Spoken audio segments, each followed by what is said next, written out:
Moderno de Nueva York exhibirá el próximo año una retrospectiva de los artistas Diego Rivera y Frida Kahlo que mostrará la influencia que tuvieron en Estados Unidos. El Museo Egipcio del Cairo presenta la exposición Nefertari 1904-2014, fotografías del descubrimiento y hallazgo de la tumba de la reina, esposa de Ramsés II. En Egipto, arqueólogos españoles encontraron un sarcófago de una momia que tiene los brazos cruzados, una peluca y un collar en perfecto estado y que datan de los 3000 años de antigüedad. Breves internacionales, elementos.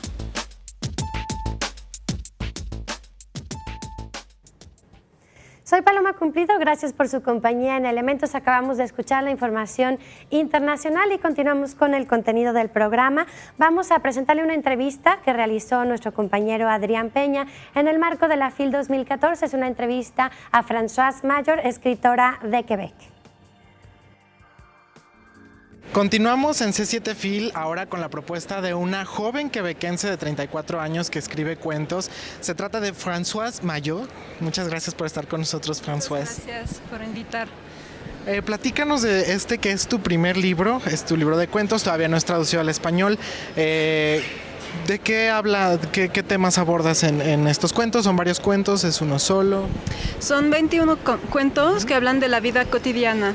La vida cotidiana en Quebec, sobre todo en Montreal, pero también en la provincia de Quebec. Y bueno, a mí lo que me gusta trabajar son momentos muy cortos de la vida en que pasa algo malo o algo un poco trágico, pero no tan grande. Son pequeñas violencias del cotidiano que pasan a todos. Entonces, decepciones o no sé, puede ser una ruptura de amor, cosas que son pues comunes, pero al final cuando lo piensas bien, sí son violentas. ¿Violentas? Bueno, mi español.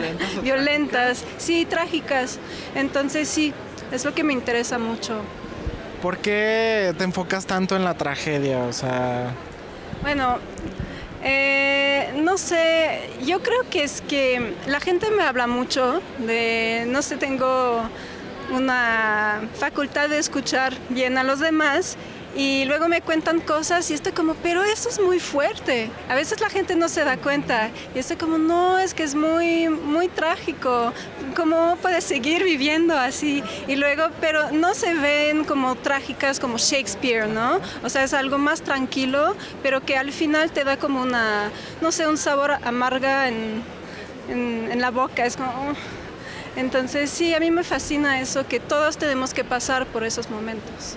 ¿Sí crees que a lo mejor dejas como un poquito de angustia a tus lectores? Sí, yo creo que sí. Y sí. Es tu objetivo, supongo. Sí.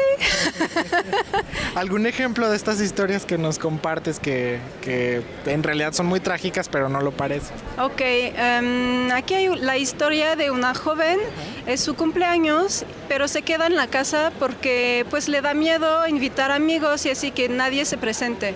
Entonces mejor no hacer nada, ¿no? Y se queda entonces a platicar por internet. Y luego hay un desconocido que le dice, pues es tu cumpleaños, deberías venir a mi casa, ¿por qué quedarte sola? Entonces va a la casa y son 4 pues jóvenes también que están jugando videojuegos. Y bueno, luego no se pone tan bien, tampoco pasa algo muy dramático.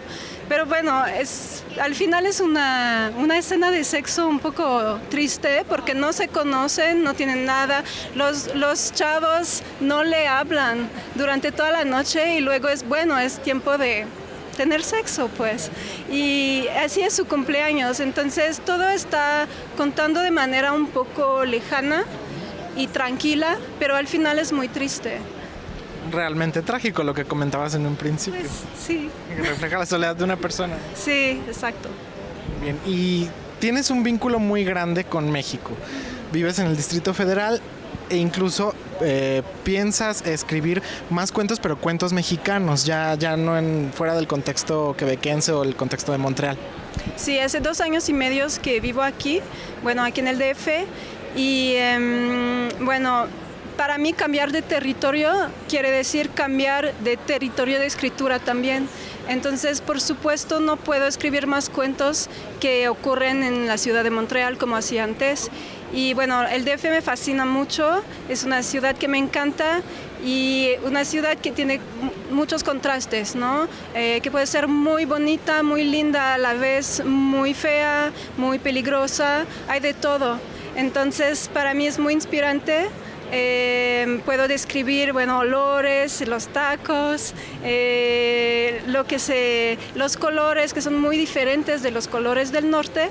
Entonces para mí es muy interesante para la escritura. Yo creo que los cuentos van a parecer a los cuentos que hacía, en el sentido de que pues siempre me van a encantar esas historias de pequeñas violencias, pero en un contexto mexicano. ¿Crees que es obligación de un escritor plasmar en su obra o a través de su obra transmitir a los demás el contexto social o el contexto político que se vive día a día del lugar en el que estás tú o de todo el mundo? Yo creo que sí.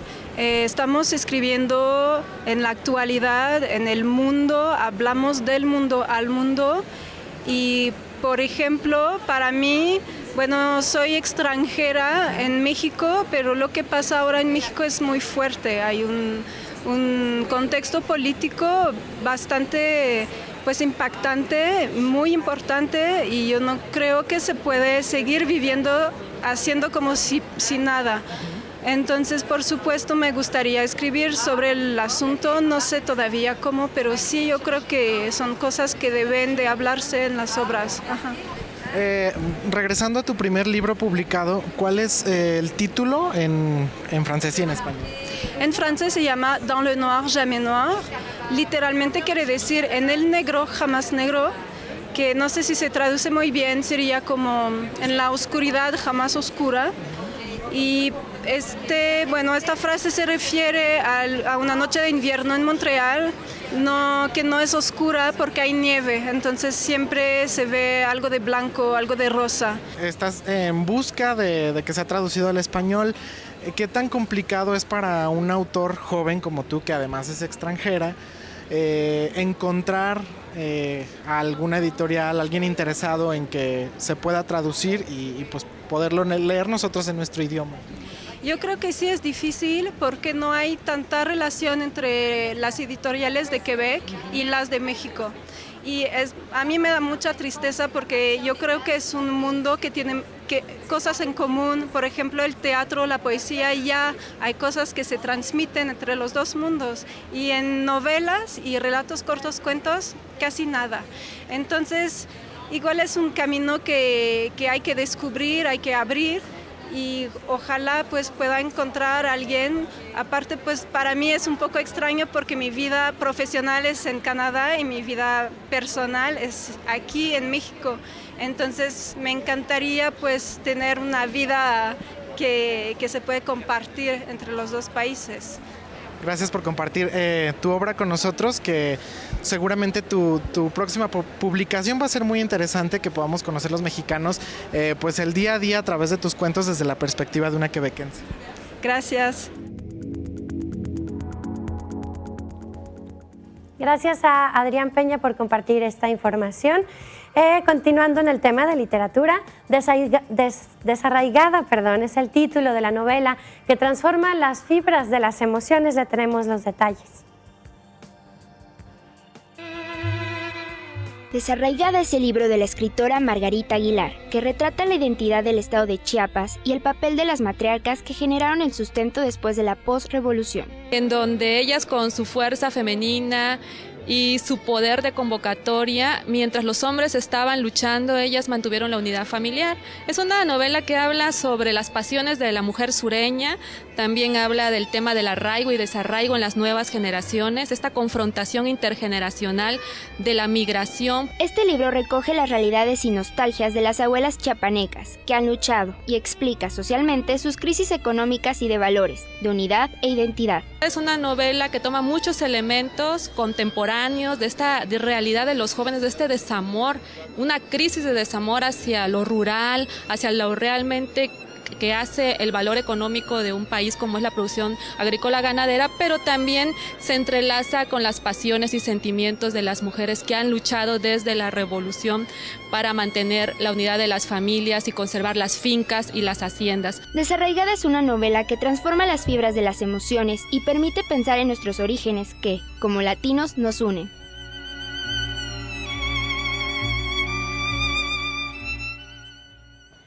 Información sobre una publicación más, Clipperton, cuando la historia y la ficción se unen. Clipperton es una isla, pero también una cárcel de fantasmas, un museo de fracasos y un reino en el que han mandado emperadores autoproclamados, capitanes generales y administraciones coloniales.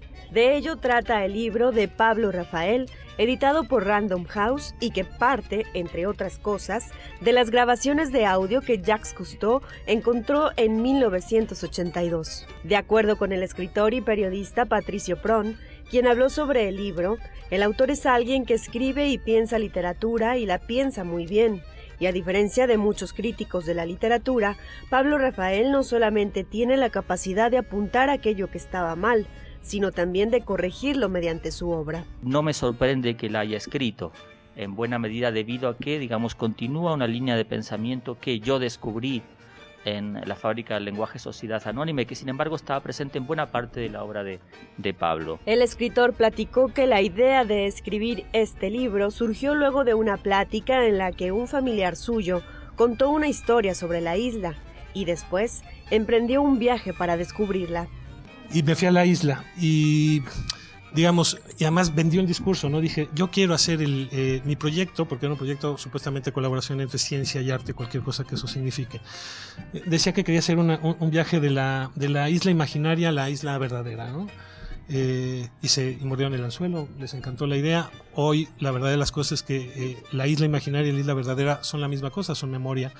Y entonces la novela es eso, es un paso entre la memoria, ¿no? La memoria asociada a la ficción y la memoria asociada a la historia. Con imágenes de Rafael Hernández, Mafalda Guario, C7 Film.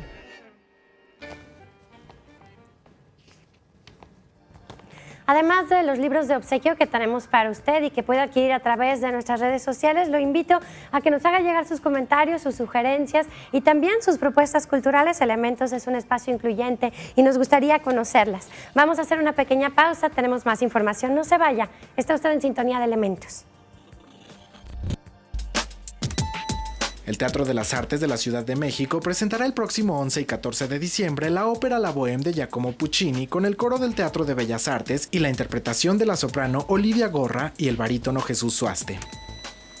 El Instituto Mexicano de Cinematografía realizará del 11 al 17 de diciembre en Nuevo León un ciclo de películas nacionales con el fin de promover la producción más reciente que se realiza en el país.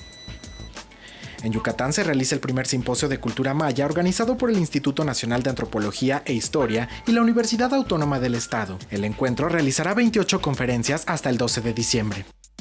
Breves nacionales, Elementos.